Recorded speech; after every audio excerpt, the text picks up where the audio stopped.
ang motibo ng ating pagbibigay ay pagmamahal, pasasalamat at pananampalataya. Kapag sinabi pong not reluctantly or under compulsion, ibig sabihin huwag po tayong magbigay ng may pag-aalinlangan o parang napipilitan lamang. Kasi ang tunay na pagbibigay ay hindi tungkol sa halaga, kundi galing po sa ating mga puso. Ang Panginoon po hindi po tumitingin sa amount ng pwede nating ibigay or kaya nating ibigay, kundi natingin po siya kung gaano po kalinis or ka-pure po yung puso natin kapag po tayo ay nagbibigay. Tapos yung sa last part naman po, yung God loves a cheerful giver. Ibig sabihin, masaya ang Diyos kapag nakikita niya tayong nagbibigay ng may kagalakan.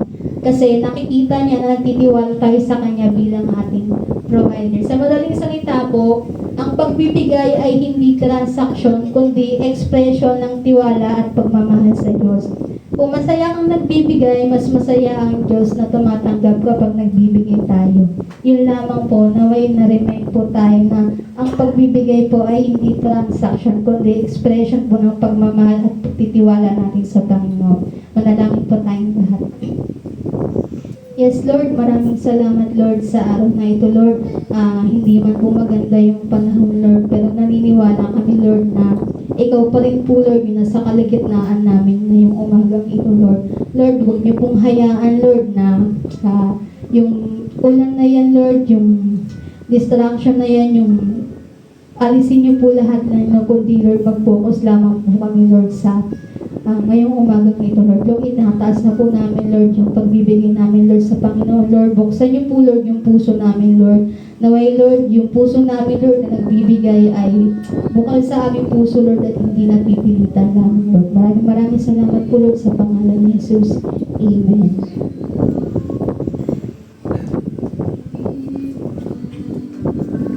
Because it's given, Jesus Christ, His Son, give thanks, we're grateful heart, give thanks to the Holy One, give thanks,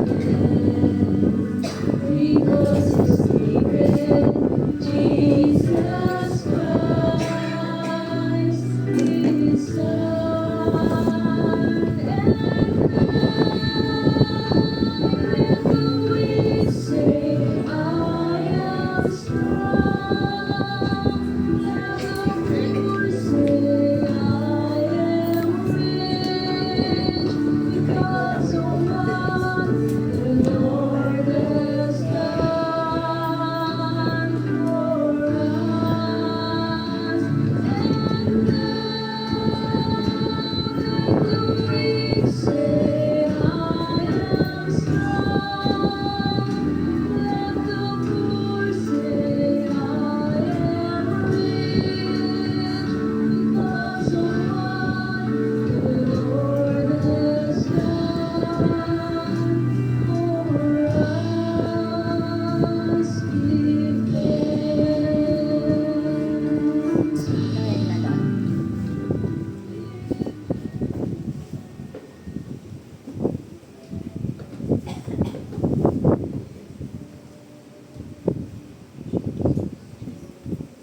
Sige po, tayo po ay manalangin. Panginoon, salamat po sa mga ikapo na ito, O God. Salamat, Lord, sa aming mga kakayahan, sa aming mga hanap buhay, Panginoon. At sa araw-araw na pagpapala at provision mo sa bawat isa, Panginoon. Lord, we pray na pagpalain mo, O God, yung mga ikapo na ito, Panginoon, na ibinigay namin ng buo naming makakaya, na ibinigay namin ng buo naming puso, Panginoon, para po sa gawain mo. We pray na magamit po ang mga sa labing ito, Panginoon, mga kaloob na ito, Panginoon, para po sa ikakalawak ng gawain mo dito sa lupa. Maraming salamat po, maging sa aming pakikinig po ng iyong mensahe sa umagang ito. We pray na balutin ang lugar na ito, Panginoon, ng banal na spirito, Panginoon. At Lord, nawa talagang tumagos sa aming mga puso yung inyo pong salita, ang mensahe po ng salita ng Diyos sa umagang ito. Lord, alisin mo yung spirito ng pagkaantok, Panginoon. Alisin mo yung mga spirito, Panginoon, na hindi po nararapat sa lugar na to sa pangalan ni Jesus. And Lord, hindi kami papayag na manakaw ng kaaway yung biyaya po ng mensahe mo sa umagang ito. Maraming salamat po. Pinupuri ka namin, pinapasalamatan sa pangalan ni Jesus. Ang lahat po ay magsabi ng malakas na amen. Amen. Malamig po, no? Yung iba sa atin prepared, may mga jacket. Yung iba nakasandal. Pero wag po tayong masyadong maging komportable. No? Sabihin nyo sa katabi mo, wag kang matutulog. Huwag kang aantukin. Huwag kang sasandal. Maging komportable po tayo sa pakikinig ng salita po ng Panginoon. Sige po, tayo po ay dumako sa mensahe po ng ating Panginoon. Noong mga nakaraang linggo po, pinag-usapan natin yung buhay ni Abraham at ni Caleb, no, na kung paano po sila sumunod sa Panginoon. Ngayong umaga po, ang pag-aaralan naman po natin yung isang tao na may binitawang pangako sa Diyos na maraming taon na po ang nakalipas, na pinaalala sa kanya para po tuparin yun. At ito po ay walang iba kundi si Jacob o si Jacob sa Tagalog. Lahat naman po siguro tayo familiar, no, kay Jacob. Sige po, konting background po kung sino si Jacob. Makikita po natin yung kwento niya sa Book of Genesis. Si Jacob po ay apo ni Abraham dahil siya po ay anak ni Isaac, no, kay Rebecca. At si Jacob po ay may kakambal na lalaki na nagngangalang Esau or si Esau, na paborito pong anak ni Isaac. Si Jacob din po yung binili yung birthright ng kanyang kakambal sa pamamagitan po ng isang bowl ng stew o sa isa pong tasa ng nilaga. No, ang text po natin this morning makikita po sa Genesis chapter 35 verses 1 to 7. Kung may mga Biblia po tayo, makipagbukas po kayo sa akin sa Genesis chapter 35 verses 1 to 7.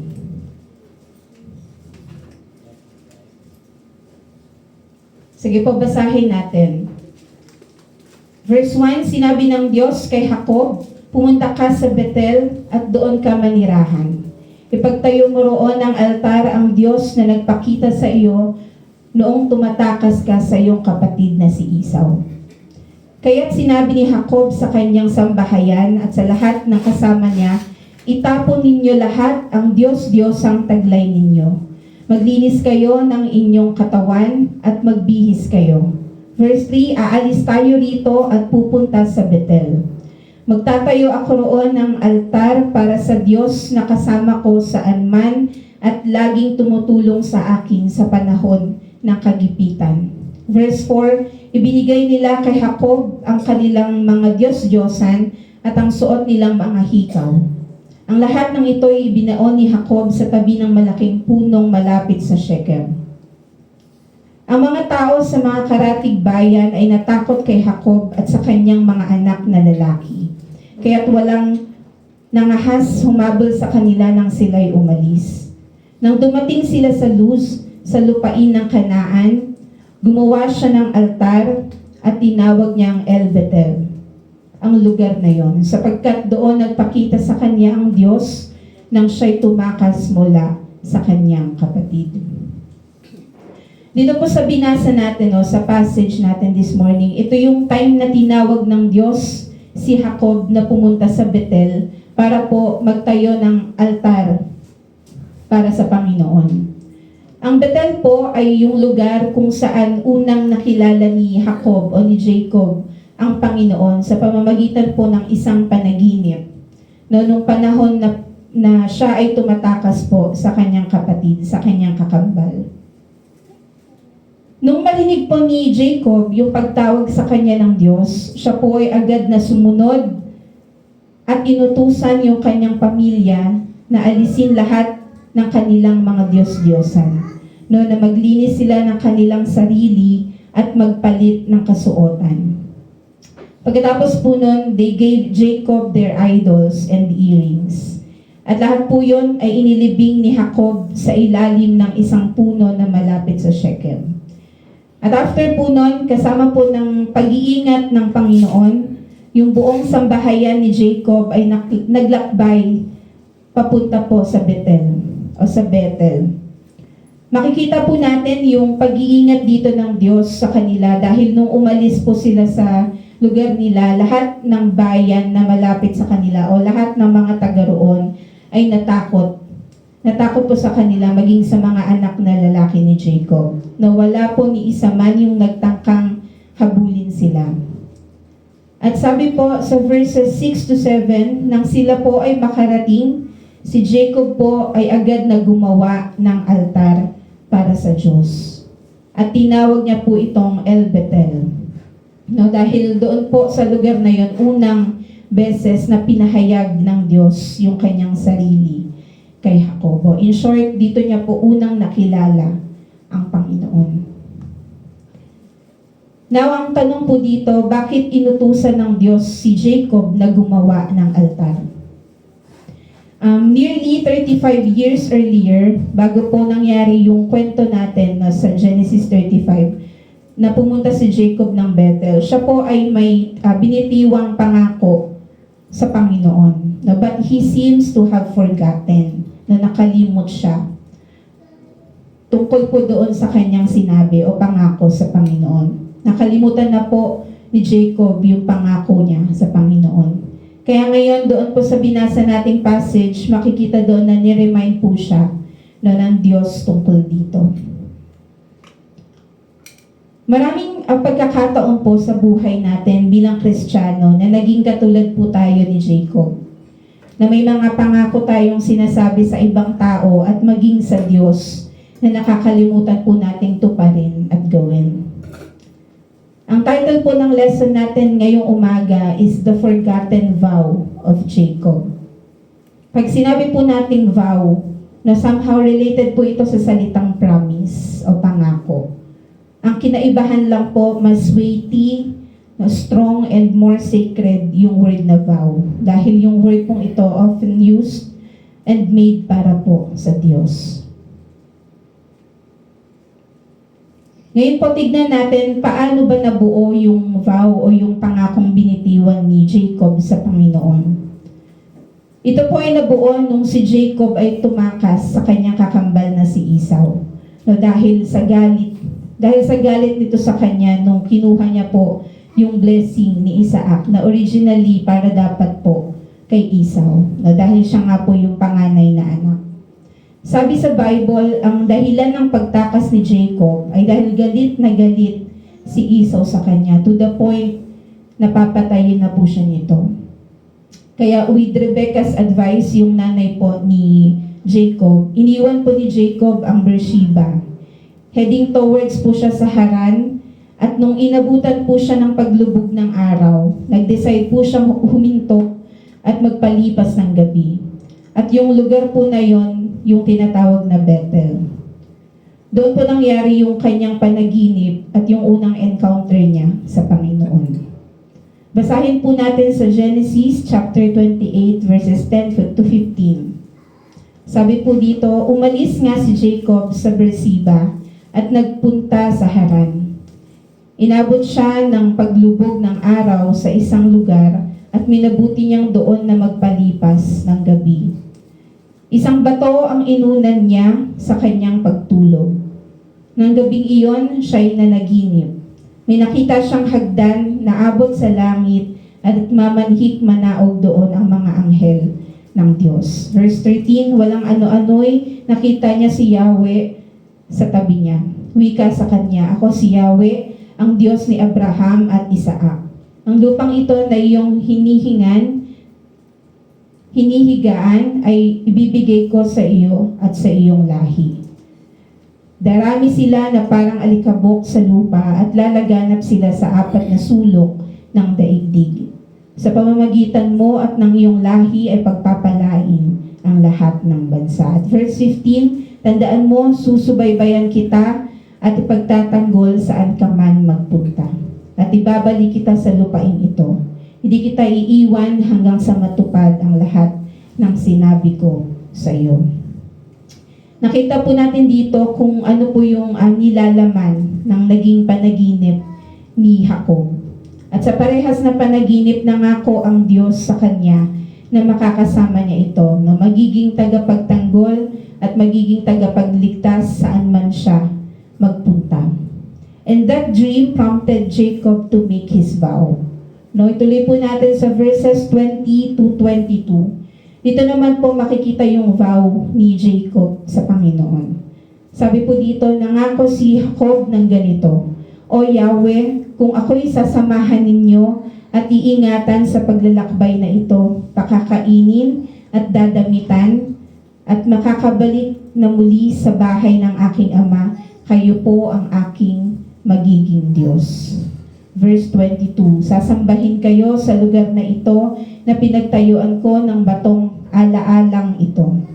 At ibabalik ko sa inyo ang 10 bahagi ng lahat ng pinagkaloob ninyo sa akin.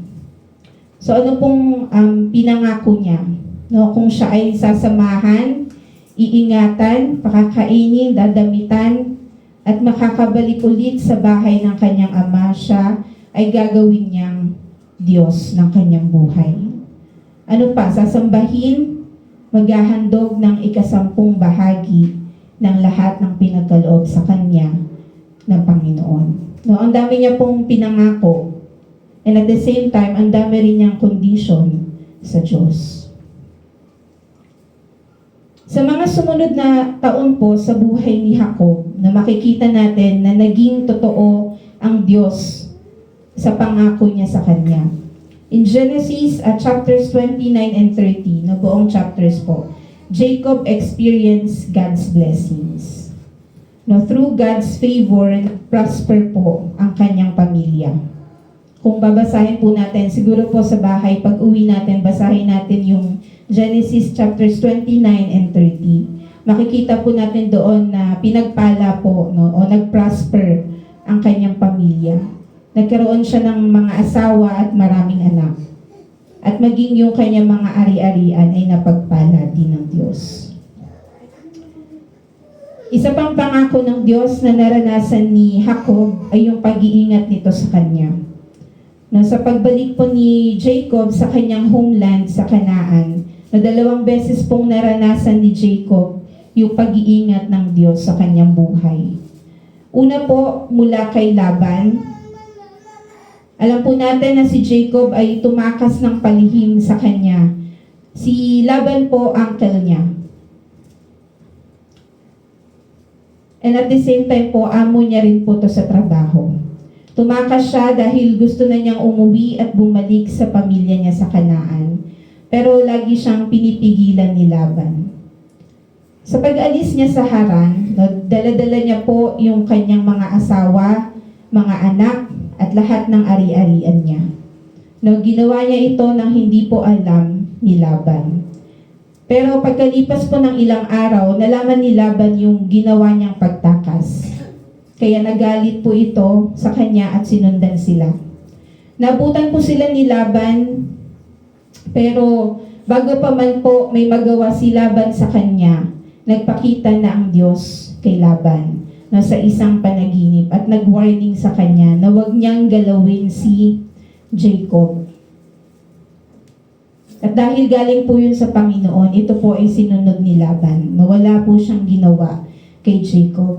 Now, Laban obeyed God's warning and made peace with Jacob. Pangalawa po, mula naman kay Esau, doon po sa kanyang kakambal. Nung malapit na po sila sa Canaan, natakot si Jacob na baka makasalubong nila yung kapatid niya. No, along the way, kaya nanalangin siya sa Diyos. He humbled himself at nag-prepare po siya ng mga regalo para sa kanyang kapatid. Nung dumating po si Esau, kasama niya yung kanyang 400 na tauhan. Pero instead na atakihin po sila ng mga ito, si Esau po ay patakbong lumapit sa kanya at niyakap siya. Dahil po sa panalangin ni Jacob at sa pangako po ng Diyos sa kanya, naging malambot po ang puso ni Esau sa kanya na nagresulta po sa isang restored relationship and protection po para sa kanya at sa kanyang buong pamilya. Fast forward po sa Genesis chapter 33. Na by this time po, si Jacob kasama yung kanyang buong pamilya, no, nanatili po sila at nanirahan sa Kanaan. No, 10 taon, sabi po doon. At sa panahon pong yon, hindi po siya nag-abalang bumalik sa Bethel, kung saan una niya pong na-encounter ang Panginoon. At sa lugar po kung saan nagbitaw siya ng pangako sa Diyos. Dahil po doon, nagpapakita po yun o lumalabas po na nakalimutan ni Jacob yung vow niya sa Diyos. Kaya sa text po natin sa Genesis 35, niremind siya at kinuman siya ng Diyos na bumalik sa Bethel at tuparin po yung kanyang pangako. May mga bagay po tayong or principles tayong matututunan na sa buhay ni Jacob o about po doon sa nangyaring pagkalimot niya sa kanyang pangako sa Diyos. Number 1, nakita po natin sa kwento ni Jacob na isang factor bakit niya nakalimutan yung pinangako niya sa Panginoon ay dahil marami nang nangyari sa kanyang buhay. Na maraming bagay yung nag-occupy sa isip niya. No, his growing family, yung trabaho niya, yung daily concerns niya, at iba pa. And same with us, no, may panahon din sa buhay natin na naging si Jacob tayo. Halimbawa po nito, pag nasa gitna tayo ng problema o karamdaman, sasabihin natin sa Panginoon, Lord, pag tinulungan mo ako dito, pag pinagaling mo ako, maglilingkod na talaga ako sa iyo. Pero katulad ni Jacob, once na nasagot na ng Lord yung panalangin natin, ano pong tendency? Nakakalimutan na natin yung pinangako o sinabi natin sa Diyos. Maaring dahil naging komportable tayo masyado o distracted tayo sa mga nangyayari sa ating buhay. Sabi dito, we focused on work, success, or relationships and slowly forgot the vows we once made to God. Tandaan po natin na hindi nakakalimutan ng Panginoon yung mga pangako at salitang binibitawan natin sa ganyan. And God expects us to keep the vows we make kahit pa po tapos na niyang gawin yung bahagi niya. May paalala po sa atin sa Bible tungkol po dito. Sabi po sa mga ngaral, chapter 5, verses 2 to 5. Huwag kang pabigla-bigla sa pananalangin. Isipin mo munang mabuti ang ipapangako mo sa Kanya sapagkat nasa langit siya at ikaw ay nasa lupa. Mag-ingat ka sa pagsasalita. Ang panaginip ay bunga ng maraming alalahanin. Habang dumarami ang iyong sinasabi, lalong nanganganib na makapagsabi ka ng kamangmangan. Kung mangangako ka sa Diyos, tuparin ito agad. Hindi siya nalulugod sa taong mangmang. Kaya tuparin mo ang iyong pangako sa Kanya. Verse 5, mabuti pang huwag ka ng mangako kaysa mangangako at hindi mo naman tutuparin. This passage reminds us na ang bawat salita na sinasabi natin ay sineseryoso po ng Diyos. Lalo na yung mga pangako na binibitawan natin sa Kanya. Kapag tayo po ay nangako sa Diyos, tandaan po natin na ito po ay hindi lang basta mga salita na binitawan natin o basta lang sinabi natin. Ito po ay kinoconsider ng Panginoon as a sacred commitment. At hindi niya po ito makakalimutan. Sabihin mo, hindi makakalimutan. Tandaan po natin that failing to fulfill our vows ay nagpapakita po ng pag-dishonor natin sa Diyos. Ulitin ko po yung sinabi sa verse 5. Mas mabuti pang huwag kang mangako kaysa mangako ka at hindi mo naman tutuparin. Katulad po ni Jacob, nung unang nakakilala po tayo sa Panginoon, may mga bagay rin tayong ipinangako na hindi na gagawin. At mga bagay na ipinangako natin na gagawin para sa Panginoon. Tulad po ng pagsisisi, pagtalikod sa kasalanan at pagsunod ng buong puso kay Kristo. Pero ang tanong, nagawa na po ba natin yung mga bagay na to? Nakapagsisi na ba tayo? Tunay na nakapagsisi na po ba tayo? Tunay po ba na tumalikod na tayo sa kasalanan? At buong puso na po ba talaga yung pagsunod natin sa Panginoong Hesukristo? Tanong mo sa katabi mo kung nagawa niya na. Tanong mo, nagawa mo na ba? Just like Jacob, we may have forgotten our vows, but God remembers them. Hindi po ito makakalimutan ng Panginoon. Pangalawa, God expects us to keep the vows we make even when everything is going well. Inaasahan po ng Diyos na tutuparin natin yung ating mga pangako kahit pa po yung buhay natin ay nasa maayos na kalagayan. O kung tayo po ay nasa ating kasaganahan.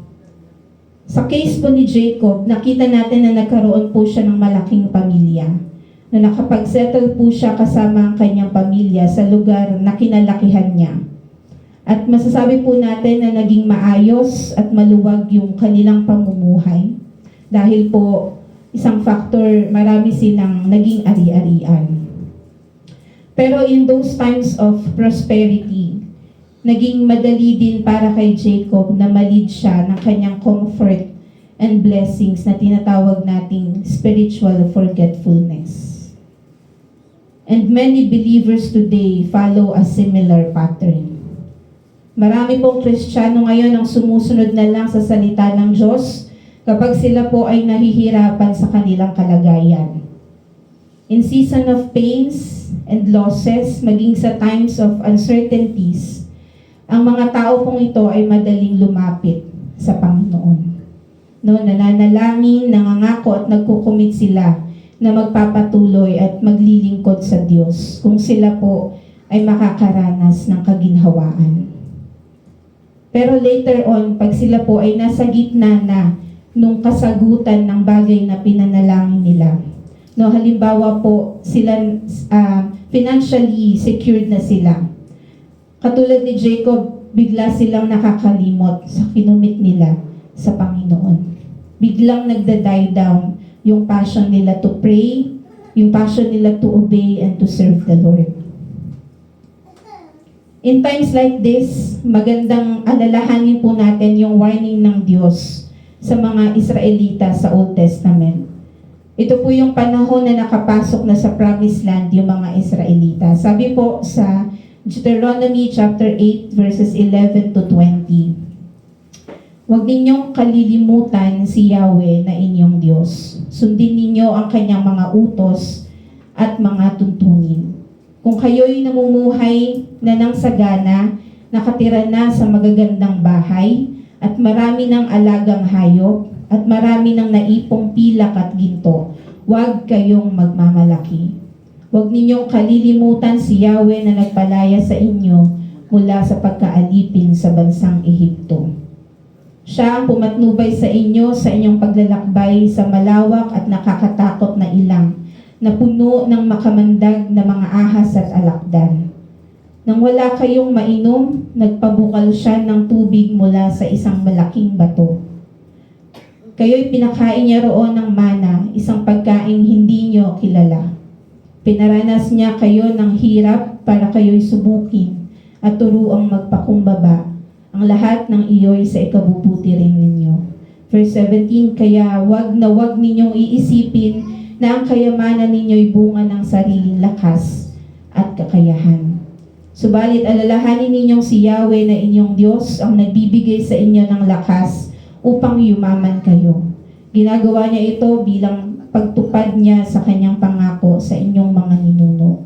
Kapag siya ay tinalikuran ninyo at sumamba kayo sa Diyos-Diyosan, ngayon pa'y binabalaan ko na kayo na malilipol kayo. And verse 20, kung hindi ninyo papakinggan ang kanyang tinig, malilipol kayo tulad ng nangyari sa mga bansang pinalipol sa inyo ni Yahweh. Alam na alam po ng Diyos na ang kasaganahan ay maaaring magdulot sa tao ng pagiging mapagmataas at pagiging makakalimutin. No, tandaan po natin na ang danger po ay wala sa prosperity. na wala po doon sa abundance, wala po sa kasaganahan, but in forgetting sa kung sino po ang pinagmulan ng mga bagay na ito, na walang iba po kundi ang Panginoong Diyos.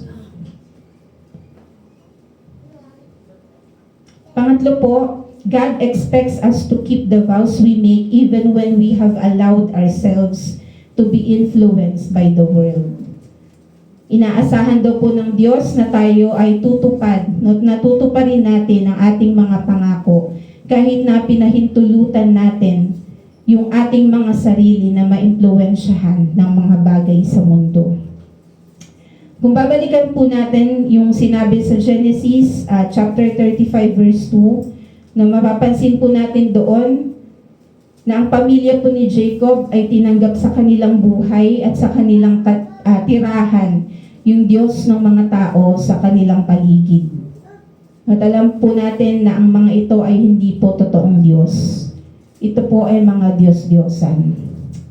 Similarly, marami pong tao ngayon ang hindi na marunong tumupad sa mga bagay na sinumpaan nilang gagawin para sa Diyos nung sila po ay unang naging mga Kristiyano. Dahil sa paglipas po ng panahon, sila po ay naimpluwensyahan na ng maraming bagay dito po sa ating mundo. Nung tayo po ay unang nakakilala sa Panginoon, masasabi po natin na talagang maalab tayo. Kung pwede lang na lahat ng ministry pasukan natin, especially po during our younger days. Very zealous tayo, very sincere tayo. Nangako tayo na susunod tayo sa Panginoon kahit anong mangyari. Na magsaserve tayo faithfully at mamumuhay according po sa sinasabi ng salita ng Diyos. Pero sa paglipas po ng panahon, marami pong nabigong gawin yung mga bagay na nabanggit natin. Para po sa mga kabataan, there are different factors kung bakit nangyayari po yung bagay na to. And as they face worldly influences, nagsisimula ring mag-fade sa puso nila yung alab nila para sa Panginoon. At alam po natin sa edad nila, isa sa malaking factor yung peer pressure. Madali po silang malure ng kung anong trending ngayon. At minsan sila po ay nadadala ng mga teachings na against or nagko-contradict po sa mga values na nais ng Diyos na ipamuhay natin. Nakakalungkot na yung desire nila na mag-fit in sa mundo ay madalas po na-outweigh yung desire na manindigan para kay Kristo. At sa mga nakakatanda naman po, na iba naman po yung struggle natin. Pero katulad po ng sa mga kabataan, ito po ay mapanganib din. Struggle po natin yung pagiging materialistic, pagiging comfortable natin sa mga bagay sa paligid natin. At minsan yung pagkahulog natin doon sa tinatawag na spiritual compromise. And in both cases po, parehas lang yung nagiging resulta. Ito po yung pagkalimot natin sa sinumpaang pangako natin sa Panginoon. Para po tayo ay makalaya sa ganitong kalagayan, kung tayo po ay may nakalimutan ng pangako natin sa Diyos, tayo po ay naanyayahan ng Panginoon na bumalik sa umpisa, kung saan po natin siya nakilala, at kung paano po sa atin nagpakilala ang Panginoon. Sa kwento po ni Jacob sa Genesis 35, siya po ay kinumand ng Diyos na bumalik sa Bethel, lugar kung saan niya po unang na-encounter ang Panginoon. At ginawa niya po yung kanyang pangako sa Diyos. Returning to Bethel symbolizes spiritual renewal. At ito po ay nangangahulugan ng pagbabalik ni Jacob sa pagsamba, sa pagsunod at pananampalataya sa Diyos. Katulad po sa Book of Revelation chapter 2, may isa pong church among the 7 churches, yung sinasabi ng Panginoong Jesus, yung bagamat gumagawa naman sila ng mga mabubuting gawa, pero alam niya na nawala na yung unang pag-ibig nila. And this is the church in Ephesus. Nabasahin po natin sa Pahayag chapter 2 verses 4 to 5. Subalit may isang bagay na ayaw ko sa iyo. Iniwan mo na ang pag-ibig mo noong una.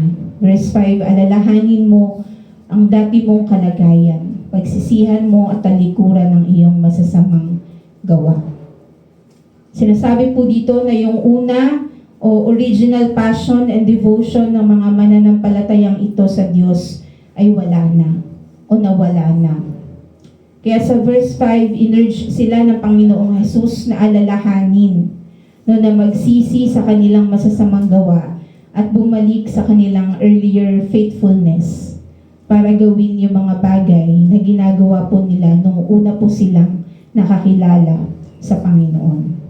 At ano po yung mga bagay na yun? Pananalangin, pagbabasa ng salita ng Diyos, pagsamba at paglilingkod po na may tunay na pag-ibig sa Panginoong Hesukristo. Alam niyo po, yung mensaheng ito from the New Testament is timeless. Ibig sabihin, hindi po naluluma. When we, believers, lose our spiritual zeal, grow cold, or forget our vows to God, ang Diyos po ay hindi napapagod magpaalala sa atin. At tawagin tayo na bumalik po kung saan tayo nag-umpisa. Na alalahanin yung dati po nating kalagayan, to repent sincerely, at muli pong buhayin yung ating relasyon sa Kanya. Tandaan po natin, ang spiritual renewal ay nagsisimula po kapag tayo ay nagpapakumbaba sa harapan ng Panginoon. When we return to God with the same heart na katulad po ng meron tayo dati. At kapag nire-rebuild natin yung ating pong relasyon sa pamamagitan po ng mga powerful disciplines of faith. Tulad po ng pananalangin, pagsamba at pagsunod po sa Panginoong Diyos. At once po na gawin natin yung mga bagay na yon, katulad po ni Jacob na sa pagtupad niya sa pangako sa Diyos, blessings from God will be renewed in our lives. Sabi po ng Diyos kay Jacob sa Genesis 35:9-12, pagbalik ni Jacob mula sa Mesopotamia, muling nagpakita sa kanya ang Diyos at siya'y binasbasan. Jacob ang pangalan mo, ngunit mula ngayon Israel na ang itatawag sa iyo. Sinabi pa sa kanya, ako ang makapangyarihang Diyos, magkakaroon ka ng maraming anak. Darami ang iyong lahi at sa kanila'y may mga magiging hari. Magmumula sa lahi mo ang maraming bansa. And verse 12, ang mga lupaing aking ipinangako kay Abraham at kay Isaac ay bibigay ko sa iyo at sa iyong mga anak. In the same way, kapag ang mga mananampalataya po ay bumalik sa Panginoong Hesukristo nang may pagpapakumbaba at may tunay na pagsisisi na after seasons of spiritual neglect, ang Diyos po ay tapat sa pagpapatawad.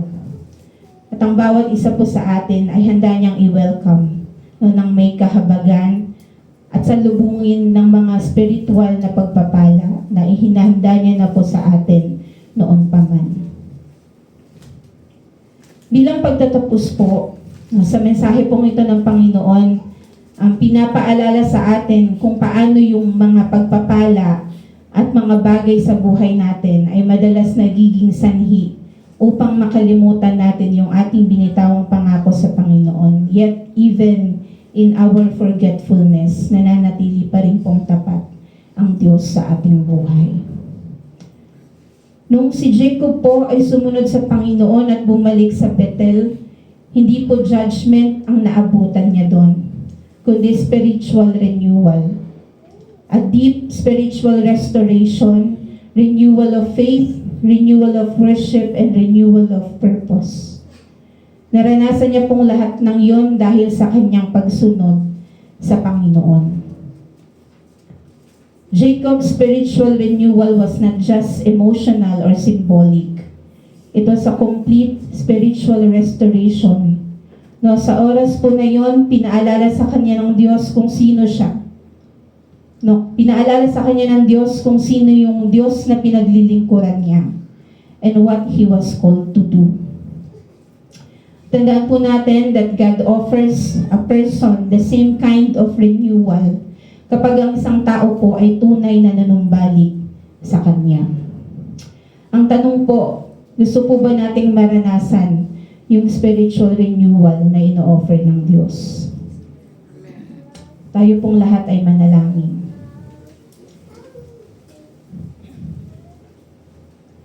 Panginoon, maraming salamat po sa biyaya po ng mensahe mo sa amin sa umagang ito. Salamat po na sa pamamagitan ng buhay ni Jacob, kami po ay napaalalahanan na ikaw ay Diyos na puno ng habag at Diyos na tapat sa aming buhay. Panginoon, patawad po sa mga bagay at mga pangako na hindi namin natutupad. Patawad na minsan intentionally pa po namin nagagawa, nakalimutan yung mga bagay na ito. Lord, just as you called Jacob back to Bethel, may you call our hearts back to you. I-restore mo, Panginoon, ng aming pananampalataya sa iyo at tulungan mo po kaming mamuhay ng may pagpapahalaga sa bawat pangako na bibitawan namin. Dalangin po namin, Panginoon, na sa bawat araw ay maalala namin kung gaano ka naging tapat at kung paano ka patuloy na magiging tapat sa aming mga buhay. Maraming salamat po sa umagang ito.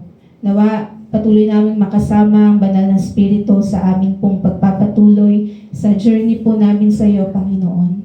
At pagpalain mo ang buhay ng bawat isa. We love you, Lord, and we give you back all the glory and honor. In Jesus' name we pray. Amen. Sige po, para po sa